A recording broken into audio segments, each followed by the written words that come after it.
exerçant son métier de médecin, Salvador Allende s'engage activement en politique. Pendant sa longue carrière et son court passage à la présidence, Salvador Allende ne guère qu'un but en tête, porter les inspirations des populations les plus démunies et les plus vulnérables. Il mène à bien toute une série de réformes qui furent révolutionnaires, et tout cela de manière pacifique, avec l'appui de tout un peuple. Le Chili compte deux prix Nobel de littérature, les poètes Gabriela Mistral et Pablo Neruda, ainsi que de nombreux écrivains talentueux, dont certains ont bénéficié d'une reconnaissance internationale. Pendant le gouvernement de Salvador Allende, une place importante a été donnée à la santé et à l'éducation.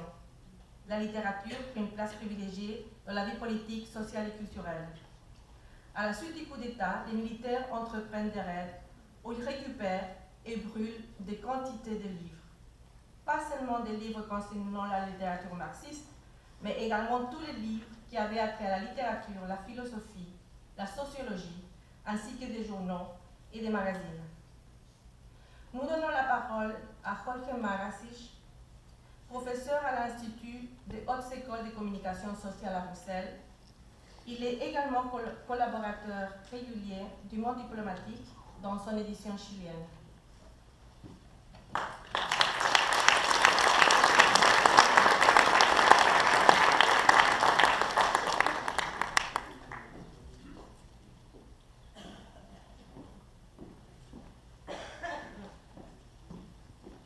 Merci.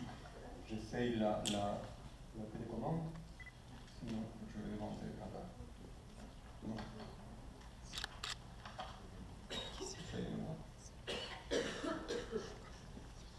Non. Je peux te demander d'envoyer toi même. Voilà. Bien. Un tout grand merci. Et je vais quand même dire mon émotion parce que 45 plus tard, une assemblée de ce type à Liège, c'est quelque chose qu'on ne rencontre pas tous les jours. Et chaque mot de ce qui est dit ici est intéressant. Merci à tous les organisateurs, particulièrement aux jeunes de la deuxième et troisième génération qui nous ont invités. Est-ce que tu peux mettre la première, le titre, s'il te plaît? J'ai décidé, le coup d'État au Chili est un coup d'État qui est plutôt bien documenté. Et il y a eu, entre autres, deux commissions d'enquête aux États-Unis. L'une l'année 75, l'autre l'année 80, la commission Church et la commission Haïti, qui ont tous les deux pondu un rapport qui nous éclaire beaucoup sur la manière dont ça s'est passé. On sait que, à peu près peu de jours après l'élection de Salvador Allende, il n'était pas encore président en fonction. Le 15 septembre 1970, il s'est tenu une réunion dans le salon ovale de la Maison-Blanche. Participaient Richard Nixon, président des États-Unis, Henry Kissinger et Richard Helms, directeur de la CIA. Et là, Nixon donne les instructions d'exécuter un coup d'État au Chili. Le directeur de la CIA a été obligé, 2 années plus tard, plus, 5 années plus tard, à déposer les notes qu'il a prises dans ces réunions devant la commission, donc on les connaît. Un plan d'action dans 48 heures, nos meilleures sommes, 10 millions plus si nécessaire, faites hurler l'économie. Le boycott économique a été décidé. Et Allende n'était pas encore présidente, donc forcément, ce n'était pas des mesures trop à gauche ou trop peu à gauche qui ont provoqué celle-là. Il y a d'autres motifs. Et 2 jours avant était arrivé à Washington Agustín Evans, le directeur de Mercurio, principale fortune de Chili à l'époque, faire des lobbying qu'il a réussi parce qu'il a convaincu Kissinger et le directeur de la CIA qu'il fallait organiser un coup d'État au Chili. Mais je ne vais pas parler de cela ce soir, donc c'était simplement un rappel. Je vais parler plutôt les projets Allende, qui étaient les projets de la gauche pendant à peu près 24 ans. Je rappelle, Salvador Allende a été 4 fois candidat à la présidence de la République, et le programme a été à peu près les mêmes. Donc là, vous avez devant vous 4 versions du programme de l'unité populaire qui a été diffusé à peu près 1 million d'exemplaires dans un pays de 10 millions d'habitants à l'époque. Donc c'était un programme de la gauche qui était très connu. Mais avant d'entrer en matière, je vais passer à là, s'il te plaît. Voilà un coup d'État documenté, ça on l'a vu, mais on passe à la ligne suivante. Les versions de la droite présentes jusqu'à maintenant, c'était que c'était une époque chaotique. Que le marché noir qui existait. On ne va pas parler de ça. Au départ, Allende était une espèce de très transfuge, irresponsable.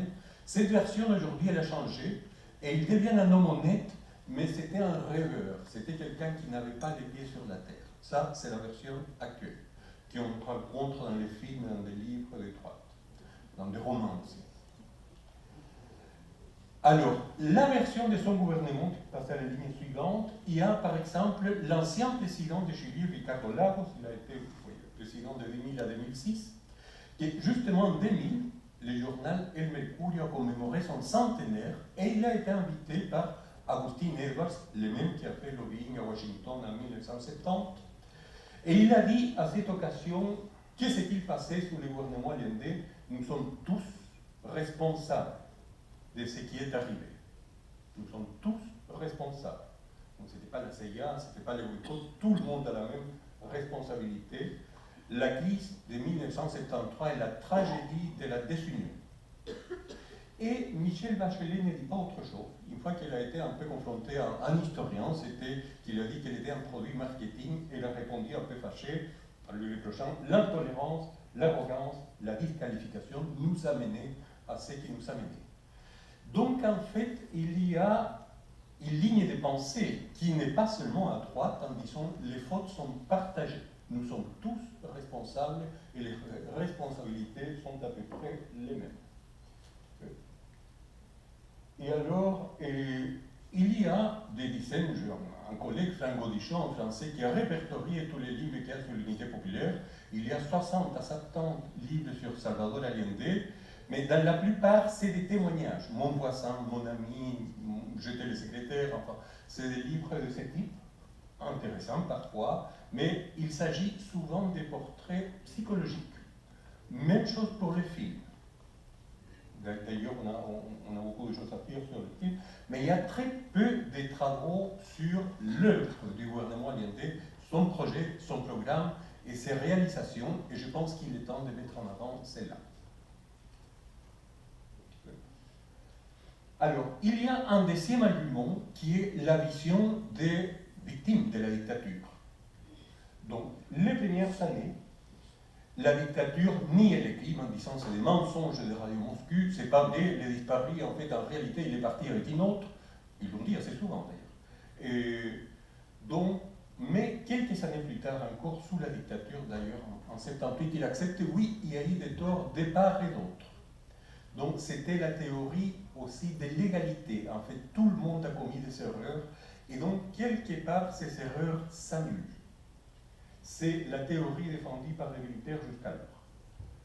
Et, la suivante. Et alors, les premières années de la transition, dont le gouvernement est lié en 1990, cette théorie était très ambiguë. Il y a eu des hommes politiques de gauche, je peux citer Villaga ou Gabriel Valdés, qui même ont conçu une cérémonie où l'un pardonnait l'autre. La droite devait pardonner la gauche la droite, et alors le Chili était réconcilié.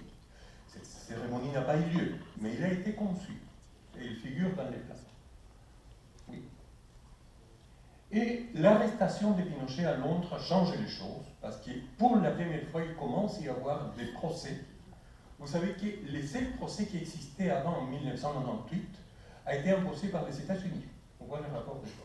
Lorsqu'il y a eu une loi d'amnistie, les États-Unis ont dit d'accord, vous amnistiez tout le monde, sauf ceux qui ont organisé un attentat à Washington. Là, on n'acceptait pas, et même Pinochet a dit s'incliner, tout le monde était amnistié, sauf les gens qui avaient été organisés un attentat à Washington, parce que ça, ils n'acceptaient pas. C'était le seul cas qui était en justice jusqu'en 1998, à la demande des États-Unis. Alors, la théorie d'image nulle commence à céder, et une grande partie de l'élite reconnaît qu'il y a des victimes, et des victimes de la dictature.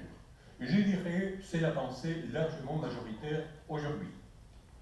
Mais, je continue, construction du musée de la mémoire. C'est un très beau musée, là vous avez une image, et où on met en avant cette idée de victime en présentant très bien cas par cas. Et il y a actuellement au Chili une quarantaine de lieux de mémoire. Il y a des procès contre les criminels. Aujourd'hui, il y a 160 criminels qui sont condamnés et plusieurs centaines qui sont en procès. Mais, à mon avis, il manque encore un échelon.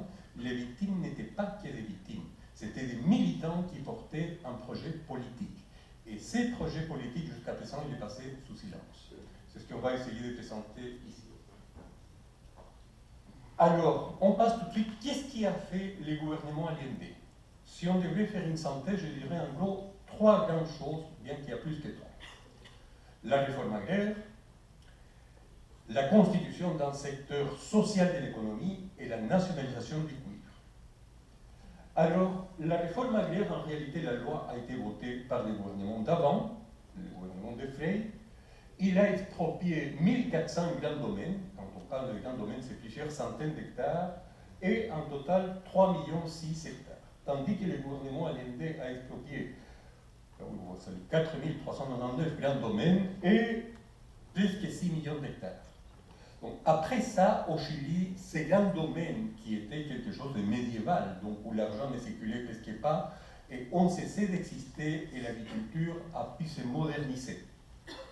La dictature a éliminé toute la partie sociale du projet, mais enfin, ça a permis une renaissance capitaliste de l'agriculture, et si le Chili exporte, c'est parce qu'il y a eu des réformes agraires. Alors, deuxième élément, que j'estime assez important, le secteur social de l'économie. Quels étaient les plans? Le Chili, à l'époque, était un pays qui avait une certaine quantité d'industrie, mais cette industrie ne tournait pas à toutes ses capacités. Par exemple, elle ne tournait pas la nuit. Pourquoi? Parce qu'il y a 10 millions de Chiliens de l'époque qui avaient la moitié à peu près qui pouvaient acheter les produits de consommation, les autres simplement ne pouvaient pas. Alors, les projets de l'unité populaire, c'était d'augmenter les revenus des plus démunis, parce qu'ils puissent accéder aussi à la consommation, et augmenter en même temps la production en faisant tourner ces usines à toute sa capacité, 24 heures sur 24, en utilisant toutes les capacités installées qui existaient. Alors, ces capacités, ce qui était fait, mais pour cela, il fallait nationaliser, il fallait que l'État puisse contrôler la production et investir dans plusieurs cas, en tout cas nationaliser les grands monopoles. Ce qui a été fait, et avec des résultats assez intéressants. Enfin, je cite, le salaire minimal est passé de 12 à 20 dans la monnaie de l'époque, quotidien celle-là. Et la participation des salariés dans les revenus nationaux passe l'année 1971 de 52 à 61%. Donc vous voyez que le pouvoir d'achat des plus démunis augmente de forme considérable. Passons au suivant. Il y a eu, et je tiens quand même à le citer, il y a encore une petite image, et donc l'augmentation de l'assistance médicale d'urgence. Il y avait à peu près 800 000 petits déjeuners qui étaient distribués tous les jours dans toutes les écoles, donc c'était la fin des enfants mal mûris, et 1 800 000 déjeuners et un demi-litre de lait assuré pour tous les enfants jusqu'à 14 ans, distribué gratuitement pour tous, même les plus riches, enfin tout le monde les recevait. Ça, c'était la fiche du demi-litre de lait qui, jusqu'à présent, est associé au gouvernement de Salvador Allende. L'autre grande mesure est la nationalisation du cuivre. Donc, si on a le temps à la fin, je vais donner les détails, mais je vais simplement dire que, vous savez le chiffre est là, entre 1971, l'année de la nationalisation, et l'année 1912, l'État chilien a reçu 107 000 millions de dollars venant des 5 000 nationalisés. C'est une somme immense, dont le Chili serait différent et beaucoup plus pauvre, et c'est cela qui explique les périodes de croissance qu'a connu le Chili. Donc c'est parce qu'il y avait cet argent qui rentrait de la nationalisation du cuivre. Le cuivre appartenait à 2 grandes multinationales, et si on a le temps, on va se centrer sur ce dossier parce qu'il me semble qu'il s'agit de la mesure économique la plus importante du XXe siècle. Là, c'est la cérémonie de signature de la nationalisation du cuivre. Il y a un autre projet, je vais tout juste l'évoquer parce qu'il est tout à fait intéressant. Il s'appelait Cinco, que beaucoup de gens, il y a un ouvrage maintenant qui parle que c'est un projet précurseur d'Internet. En réalité, vous savez, au Chili, à l'époque, il n'y avait que 5 gros ordinateurs, 48 ordinateurs en tout, on parle de 1970, et le gouvernement Allende a fait venir un technicien venant du Royaume-Uni, Stéphane Beers, qui a conçu ce projet en utilisant les technologies qui existaient au Chili. De cette manière, les entreprises nationalisées pouvaient planifier la production avec des systèmes informatiques, mais adaptés aux technologies de l'époque. Il y avait une salle de prise de décision, c'était celle-là, qui était un prototype. Ça n'a jamais fonctionné. Cette photo date de janvier 73.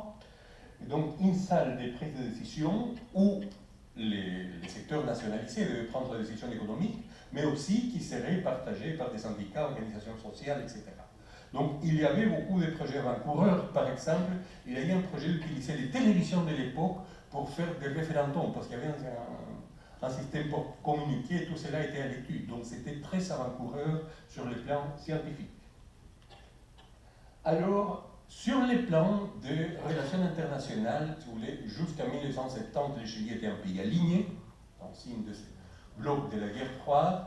Le gouvernement d'Allende cherche de rompre cet alignement et il cherche le pluralisme idéologique, c'est-à-dire rapports diplomatiques et commerciaux avec tous les pays du monde, indépendamment de leur régime politique interne. Alors, les relations avec les trois voisins du Chili, le Pérou, la Bolivie et l'Argentine étaient assez bonnes, mais il n'y avait pas à cette époque-là des rapports diplomatiques entre la Bolivie et le Chili, et il n'y a pas encore aujourd'hui, parce que la Bolivie demande un accès à la mer. Et Allende a accepté à envoyer le sénateur Volodya Teitelman. J'ai d'ailleurs un enregistrement où il raconte cette mission. Il est allé à la base pour renégocier le rétablissement des relations diplomatiques avec la Bolivie et il a accepté de négocier avec la Bolivie un accès à la mer de ces pays-là. Il y a des gens qui l'ont nié, mais je dispose de l'enregistrement. Volodya Teitelman, il est mort, mais heureusement on l'a enregistré et il explique assez bien, disons, les négociations qui ont eu lieu à la base. Sur les plans urbanistiques, en fait, en avril 72 se tenait à Santiago la 3e conférence de la CNUSED, UNCTAD en anglais, donc la conférence des Nations Unies pour le commerce et le développement. Et en temps record, il y a cet édifice qui a été construit, il est en plein centre de Santiago, qui après l'événement a été rendu aux organisations populaires. Tous les gens qui ont connu cette époque, donc moi, on se rappelle qu'on souvent mangeait dans les restaurants qui étaient en bas et où on vendait des repas à des prix assez démocratiques d'ailleurs. Et on entendait l'espagnol dans tous ses accents, et même les portugais, parce qu'il y avait, on va parler de ça, beaucoup d'étrangers au Chili. Et Pinochet, après les bombardements de la monnaie, a fait de ça les sièges de son gouvernement. Aujourd'hui, il est redevenu un centre social, mais il y a des pressions pour le démolir. Jusqu'à présent, donc, il y a peu de temps, j'ai signé une signature pour qu'il reste voilà, le bâtiment Gabriel Mistral. Il y a encore un autre qui n'existe plus, enfin, l'hôpital Echavarria. En fait, il s'agissait d'un projet de construire au sud de Santiago, dans des quartiers populaires, d'un hôpital qui devait être l'hôpital le plus important de l'Amérique latine, 1200 lits, des toilettes à côté de chacune des chambres, et voilà, mais il fallait 45 mois de travaux, le gouvernement Allende a fait les 30 premiers, mais la dictature, voulant gommer tout souvenir du gouvernement Allende, l'a abandonné. Cette photo date d'il y a 2 ou 3 ans, aujourd'hui ça sert à entreposer des marchandises, mais c'est un projet qui n'a jamais été achevé, ni par la dictature, ni par les gouvernements qui ont suivi la dictature. Enfin voilà. Il y a un autre projet qui s'appelait au départ Carlos Cortés, c'était un ancien ministre qui est décédé dans sa fonction de là. Et qui était, c'est les types, un projet qui voulait construire Las Condes, ceux qui connaissent Santiago savent que c'est un quartier chic aujourd'hui. Donc à Las Condes, à peu près plusieurs blocs d'habitations populaires pour habiter les habitants des quartiers pauvres de la ville. Il y a eu un levé de bouclier des habitants des quartiers chics qui ne voulaient pas les pauvres dans leur quartier. Et finalement, il y a, vous savez le chiffre est là, donc 1038 appartements qui ont été livrés à des prix très démocratiques. Mais voilà ce qui en reste. Il y a eu un recours pour les classer mais l'immobilier qui veut avoir ses terrains a annulé ses recours. Il y a un procès qui vient de recommencer, mais il y a eu énormément de constructions d'habitations populaires de ce type, donc la pénurie des maisons a augmenté énormément. On va passer à la suite.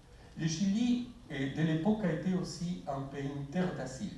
Le Brésil était sous dictature militaire depuis 1964, l'Argentine l'était également, la Bolivie l'était à partir de août 71, quand les négociations sont finies, et beaucoup des pays d'Amérique centrale étaient sous dictature. Donc, le Chili a accueilli des milliers, il y avait à peu près 2000 Brésiliens, 2000 Uruguayens, et plusieurs milliers venant d'autres pays. Donc, il y a eu énormément d'étrangers qui ont trouvé refuge au Chili.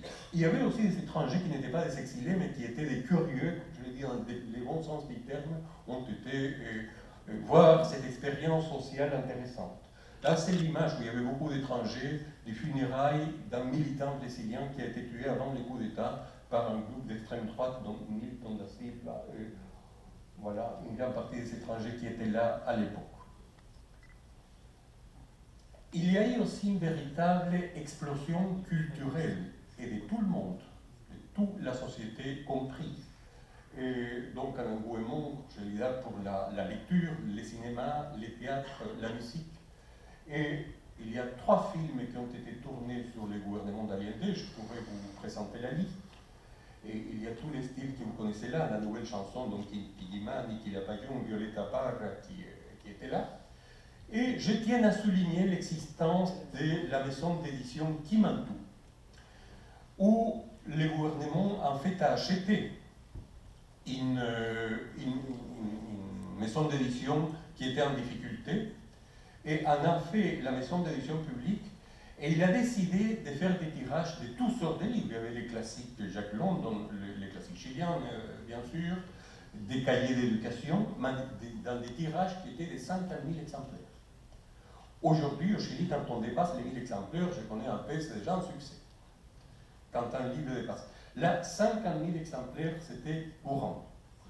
Et pourquoi? Parce qu'ils ont utilisé la technique ils voulaient que les quartiers populaires lisent aussi. Et comme il n'y a pas de librairies dans les quartiers populaires, il y a eu un accord avec les kiosques. Et les kiosques sont devenus des librairies. La plupart de ces ouvrages étaient diffusés dans les kiosques, à des prix aussi extrêmement démocratiques. Donc il n'y a jamais eu autant de lectures à cette époque. Alors, il y a eu des organisations sociales importantes. Je vais simplement souligner la CUT, qui était le syndicat unique, à peu près 700 000 affiliés, qui était une ancienne, mais il y a eu de nouvelles organisations, par exemple, comme je l'explique là, les HAP, donc c'était des associations des quartiers pour contrer les marchés noirs et la pénurie, où participaient les commerçants et les organisations du quartier, et ils avaient le droit, dans certains cas, à faire de la distribution directe des aliments, qui étaient en pénurie, et les cordons industriels qui, lors de la grève des camionneurs, ou quand les patrons ont essayé, les patronats essayaient de paralyser les pays à des reprises, ont fait tourner les industries matérielles qui étaient citées par les en mai 68 au front renversé, donc les patrons essayant de paralyser les pays et les ouvriers les faisant fonctionner.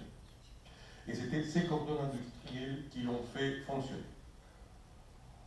Un argument qui est souvent utilisé, je l'ai vu même cette semaine par un des premiers ministres de la Culture qui a été qu'une semaine de l'actuel gouvernement de droite. Il a dit, mais voilà, vous n'avez été élu qu'avec les 36%, alors que vous avez la majorité de la société contre vous. Eh bien non, c'est un slogan, mais qui ne tient pas. Certes, Allende obtient en 1970 36 et quelques pourcents, mais l'autre candidat, celui qui il y avait un candidat de droite, 34, et le candidat de la démocratie chrétienne, présentait un programme très à gauche. Il voulait aussi une nationalisation des cuivres, du secteur social de l'économie. Enfin, et il parlait soit d'une société communautaire ou même du socialisme communautaire. Donc il y avait une convergence pour avoir une société allant vers le socialisme entre deux candidats. Donc au 36, il faut additionner les 28, ou en tout cas une grande partie des 28. C'est ce qui s'est passé, parce que l'élection suivante, l'unité populaire n'était plus 36%, il était 50,2% au municipal. Et aux dernières élections générales, il y avait presque 44%. Donc c'était bien que 36, et à un moment donné, l'année 71, l'unité populaire était majoritaire. Alors, les plus importants peut-être, mais ça c'est plus difficile à montrer avec des données historiques, avec des sources historiques, était que pendant ces gouvernements, pour la première fois, ces gens-là, les gens modestes, comptaient. Donc ils sentent qu'ils vont jouer un rôle dans l'histoire, étaient organisés, ils sentaient qu'ils pouvaient exercer une influence sur les cours de ces événements. Et on sentait que, par exemple, le respect des domestiques, le respect des sujets est devenu différent. Donc la bourgeoisie avait peur à ce moment-là et les traitait de manière très différente. J'ai trouvé une citation assez intéressante chez un historien de droite. Je connais, j'ai parlé avec lui. Il m'a dit, j'ai constaté quelque chose à l'époque, dans les manifestations de gauche, les gens étaient souriants, contents. Tandis que dans les manifestations de droite, les gens avaient peur, étaient tendus. Donc on sentait cette image que je pense qu'elle montre bien un peu la situation à l'époque. Et si on a encore un peu de temps, si, voilà. Donc il y a encore 6 dias où je vais faire un zoom sur la principale mesure d'Allende, la nationalisation des coups. Mais avant, je vais juste évoquer, je n'ai pas d'image pour ça, mais j'ai ces petites brochures en fait. Exactement le 5 octobre 1972, Allende annonce à la radio qu'il va soumettre au pays en débat un projet de constitution. Le discours, d'ailleurs, il est sur Internet, on peut le trouver facilement. Ce projet, finalement, n'a jamais eu lieu parce que les mois souvent, octobre, là c'était en septembre 72, octobre c'était la grève des camionneurs, et ensuite il y a eu 1000 difficultés. Donc, finalement, la constitution n'a jamais été soumise aux Chiliens. Mais c'est lui qui était son juriste, c'est lui qui va rédiger, d'ailleurs, la loi, la réforme constitutionnelle qui a permis de nationaliser les cuivres, a retrouvé l'avant-dernier projet qui a été republié en 2003, dans une brochure qui n'est pas très connue, qui est le projet de constitution qui devait être soumis d'abord à un débat populaire et puis à un projet au Parlement du gouvernement Allende, qui consacre en fait une démocratie sociale. La démocratie est renforcée, mais les droits sociaux deviennent un droit. Tout le monde a droit à l'habitation, à l'enseignement, à la culture, à la pension, etc. Donc, la société doit assurer des droits à tous les citoyens.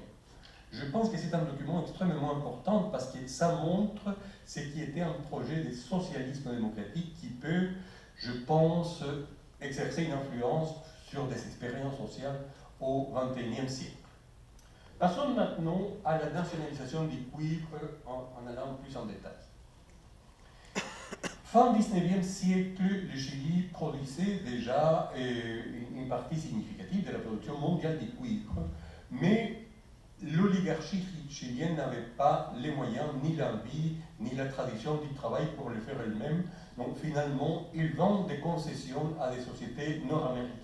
Il y a plusieurs sociétés qui sont arrivées et qui se sont achetées les unes aux autres, mais finalement, les sociétés Kennecott et Anaconda concentrent l'essentiel de la production du cuivre. Les 3 grandes mines auxquelles il y a 2 grandes mines qui se sont ajoutées dans les années 60. Ils sont les propriétaires des 5 mines qui produisent plus de 80% du cuivre qui est produit au Chili. Il y a des voix qui s'élèvent déjà des projets de nationalisation qui ont été introduits pour la première fois par les partis communistes dans les années 50 en disant que ces ressources devaient appartenir à la société. Et l'année 64, Frey, candidat, et par la suite Frey, président, dit non, une nationalisation c'est trop risqué, trop compliqué, on n'a pas les capacités, on va chiléniser. Et qu'est-ce que c'est chiléniser le cuivre? Ça consiste à acheter 51% des actions de l'une des 5 mines, c'est celle qui se trouve au sud, donc El Teniente, et dans les autres, l'État prend une part minoritaire. Mais les compagnies nord-américaines gardent la gestion et gardent la commercialisation, sont elles qui fixent les prix du cuivre que vous savez vendu aujourd'hui à la bourse de Londres. Et par la suite, il fait la même chose, il achète des actions dans les autres mines, mais il fait des lois, ça s'appelle les contrats-lois, comme quoi les sociétés garde la gestion pendant 20 ans. Alors, pour le gouvernement Allende, on peut passer à la suivante. Oui. Pour les... Qu'est-ce qui passe? Il est bloqué? Bon. Sinon, je peux continuer comme ça, mais il y avait des dias. Essaye de passer à la suivante. Donc, le gouvernement Allende doit nationaliser les cuivres, mais il se rend compte qu'une loi ne suffisait pas. Ah oui, là j'ai donné quand même des chiffres du bénéfice de cette société.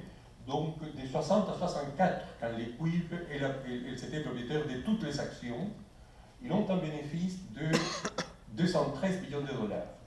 De 65 à 70, quand ils sont propriétaires d'une partie des actions, ils ont un bénéfice qui est le double, 553. Donc, le fait de contrôler, les prix des cuivres vendus à Londres, et il y a un boom des prix des cuivres, leur a permis de faire des bénéfices très importants, et c'est un argent que le Chili a perdu. Alors, Novoa, le juriste d'Allende, il disait une loi ne suffisait pas. Il fallait une réforme constitutionnelle parce qu'avec ces contrats était devenu une loi. Donc, la seule forme de s'attaquer à la loi était réformer la Constitution. Ce qui a été fait, mais pour que la réforme constitutionnelle passe, il fallait une majorité de 3/4. Donc, l'unité populaire n'avait pas cette majorité au Parlement, loin de là. Et donc, comment l'obtenir? Mais si le Parlement l'a refusé, il y avait moyen d'aller à un référendum. Et le référendum, sur ce point-là, serait gagné probablement. Alors, finalement, la démocratie chrétienne accepte de négocier. Ils ont négocié avec le ministre de Minerie, Orlando Cantuarias, et ils disent d'accord, mais il faut nationaliser les entreprises, parce que les projets prévoyaient de nationaliser les biens des entreprises. Quelle est la différence? Les entreprises, c'est avec la dette, qui était de 700 millions de dollars. Les biens, c'est sans la dette. Et le gouvernement d'Allende fait ces concessions majeures, donc il accepte de nationaliser avec la dette, et de cette manière-là, il obtient les votes de la démocratie chrétienne au Parlement. Et finalement, les derniers jours avant la votation, la droite qui avait combattu les projets en disant que c'était une extorsion, change d'avis et vote aussi, parce que sinon, il paraissait comme celles qui défendaient les sociétés nord-américaines. Et donc, finalement, la réforme constitutionnelle, elle est votée à l'unanimité, merci, chose qui était très rare dans le Chili de l'époque. Alors, le projet est approuvé, mais il fallait maintenant invoquer la question de faut-il indemniser ou payer une indemnisation aux compagnies? Alors, le projet introduit la notion de bénéfice excessif ou rentabilité excessive, qui était une trouvaille du juriste d'Allende. J'ai eu l'occasion de l'interviewer aussi, Eduardo Novoa, quelqu'un de brillant, et il a trouvé ça aux États-Unis. Il a dit aux États-Unis, pendant la Deuxième Guerre mondiale, il y a une loi dictée par Roosevelt qui dit les entreprises qui produisent pour l'État et pour l'armée ne peuvent pas faire un bénéfice supérieur à 5%. Point. Et c'est comme ça, et pas des lois du marché. Et pendant la guerre des Corées, c'était la même chose, mais là c'était 8%. Et donc, quelque part aux États-Unis, dans des situations de guerre, l'État a le droit de fixer et de limiter les bénéfices des entreprises. Alors Novoa a dit, mais pourquoi nous pouvons faire la même chose au Chili? Il a dit, on peut fixer une limite dans laquelle les bénéfices sont acceptables et une limite à partir desquelles ils ne sont plus acceptables. Et la réforme constitutionnelle octroie au président de la République les droits de fixer ce bénéfice. C'était un droit arbitraire, donc c'était le président qui le fixait, et Allende a dit 12%. Jusqu'à 12%, le bénéfice est acceptable. Au-delà des 12%, il s'agit d'un bénéfice excessif, et ces bénéfices excessifs sont donc à déduire des montants de l'indemnisation. Par ailleurs, je souligne en disant, il y a une fraude qui a été trouvée, en fait, et dans ces mines, il y avait aussi de l'argent, et ils trafiquaient de l'argent sans le déclarer au Chili. Ils ont été pris, Et alors, il y a un calcul qui a été fait, une amende qui a été appliquée, et ce montant a été également déduit de l'indemnisation. Et donc, résultat, avançons, c'est ce que je viens d'expliquer, donc Kenavo avait, c'est ce que je viens d'expliquer également, donc le bénéfice est fixé à 12%, et voilà l'indemnisation. Donc voilà les 5 mines qui ont été nationalisées.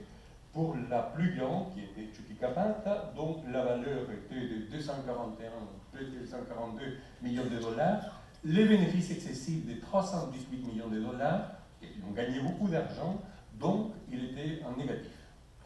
Et même chose dans une autre mesure pour la 10e mine El Salvador, enfin voilà. Donc, comme vous voyez, il y avait que 2 mines qui étaient en positif en déduisant les bénéfices excessifs. Et alors, le Chili avait dit, d'accord, nous sommes d'accord à payer une indemnisation, mais en déduisant ces bénéfices, et donc la somme à payer est 10 millions de dollars pour l'une et 18 millions de dollars pour l'autre. Alors que les compagnies demandaient quelque chose comme 400 millions de dollars. Et donc, ça a provoqué, bien sûr, un conflit intéressant, mais c'est une notion assez intéressante de dire que tout bénéfice n'est pas acceptable, on accepte jusqu'à 12%, au-delà de ça est excessif. Passons à la suivante. Alors, les sociétés vont attaquer l'État chilien d'abord devant la justice chilienne, mais ils l'ont perdu, donc il y avait un tribunal spécial. Il n'y avait que les présidents de la Cour suprême qui a voté pour les compagnies en demandant d'annuler les décrets présidentiels qui a fixé les bénéfices à 12%. La Keneco d'ailleurs a attaqué les Chiliens en 3 pays, aux Pays-Bas, en Suède et en France. En France, ils ont parvenu à bloquer une charge-sonde de cuivre dans les ports du Havre, mais finalement l'État chilien a gagné ces procès. Et depuis lors, j'insiste, les mines nationalisées ont produit une quantité d'argent impressionnante. Mais il y a quand même 2 bémols que je tiens à nationaliser. Si beaucoup de gens disent pourquoi les militaires n'ont pas privatisé ces compagnies-là, il y a toutes sortes de motifs, mais il y en a un qui est assez important. Depuis 1974, un 10% des ventes de cuivre, je dis vente des ventes, pas de bénéfices, est octroyé directement à l'armée qui doit l'utiliser à l'achat d'armement. Donc la priorité de Chili depuis jusqu'à aujourd'hui, ça n'a pas changé, donc c'était une loi de Pinochet qui était toujours en vigueur, donc un 10% des ventes du cuivre est affecté directement à l'armée qui l'utilise pour acheter des armements. Le deuxième motif, c'est qu'après 1990, donc après la dictature, toutes les nouvelles mines qui ont été découvertes ont été concessionnées à des privés. Donc jusqu'en 1990, l'État chilien produisait à peu près 80% des cuivres chiliens, les autres c'était des petites mines, tandis qu'aujourd'hui, l'État chilien produit un 28% des cuivres chiliens. Donc l'essentiel des cuivres a été privatisé, et pas par la dictature, par les gouvernements qui sont venus après. Certes, les 5 mines que j'ai citées sont toujours publiques, et ils produisent une quantité d'argent assez importante pour le Chili, mais enfin, il y a une privatisation en cours. On a presque fini. Alors, oui, ça c'est la dernière dia. En guise de conclusion, donc, la réforme agraire et la nationalisation du cuivre ont permis de structurer une société moderne, même sous dictature. S'il y a une agriculture capitaliste, certes, et il y a des gens qui appellent à une nouvelle réforme agraire aujourd'hui, mais si le Chili peut exporter, c'est parce qu'il y a eu ces réformes à ce système médiéval qui existait dans la campagne.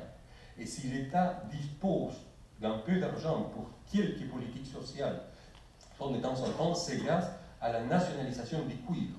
Donc finalement, même avec coup d'État et même avec répression, le gouvernement d'Allende a déterminé ou a donné un certain tournant social au Chili qui l'a suivi. La dernière, voilà.